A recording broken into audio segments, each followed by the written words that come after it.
هل تخلى عنكم الأكراد؟ البشمركة فعلا تركت الإسلام. لماذا تخلى عنكم الأكراد؟ خوفا من قتل أو خوف أو اتفاق قسم يقول اكو اتفاق قسم يقول هذا الخوف. العلاقة بينكم وبين العشائر العربية تغيرت في المنطقة بعد الهجوم الذي حصل قبل عامين. هل من الممكن أن يعود هناك ثقة؟ صعب، كل صعب. مغرب صعب انه تصير ثقة بين جيراني، ماخذ بنتي ولا بنتي يبيعها بالنخاسة. شلون انت تشوفه؟ سهل؟ مو سهل. لماذا تعتقد أن هذه العشائر ساندت تنظيم الدولة الإسلامية ضد الأيزيديين وأنتم من أهل العراق؟ العشائر العربية مو كل العشائر العربية، قسم منهم. مثلا اكو زينين اكو مو زينين. هذول اللي وقت دخل داعش تعاونوا مع داعش، وهذا مئات السنين.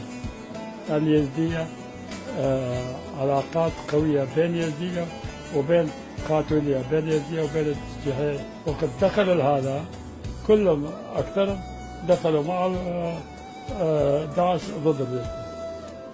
لماذا؟ ما أعرف يعني، لأنه يعتبرون اليزدية مع الأكراد أو يعتبرون اليزدية كفار. ما أعرف ما أعرف شو قصتهم ليش. إذا يعتبرون أكراد ليش ما قتلوا الأكراد؟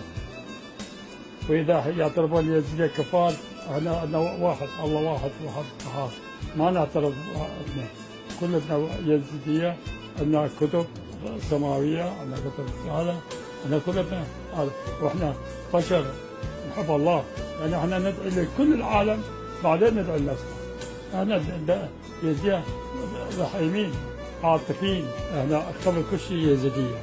وقت الجو داعش قتلوا اليزيدية، اخذوا النسوان اليزيدية، ما اخذوا الاكراد. اخذوا بس نسوان اليزيدية وقتلوا اليزيدية ما قتلوها. لا كردي مسلم ولا قتلت واحد. ما هي الجهود لتحرير النساء الايزيديات من قبلكم كقيادة ومن قبل الحكومة العراقية والمتحالفين معها؟ الى حد الان الحكومة العراقية ما ساندتنا كثير. بكل صراحة نشيطان بارزاني هو اللي ساعد بمبالغ 3500 اللي جو وصلوا. اكثر منهم مبالغ الماديه كان من نشيطان بارزاني وليس من حزب العراق. هل تشعرون بالامان في العراق؟ لا، ما خاف. اذا صار قائد قوات الامريكيه يقول بعد تحرير موصل احتمال يصير حرب اهلي.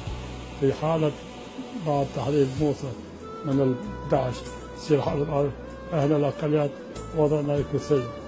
هل سيبقى الايزيديون في العراق بعد تحرير الموصل؟ اذا الدول الاوروبيه وامريكا ما ساعدتنا ما نقدر. هل يشعر الايزيديون بالامان اكثر مع الاكراد؟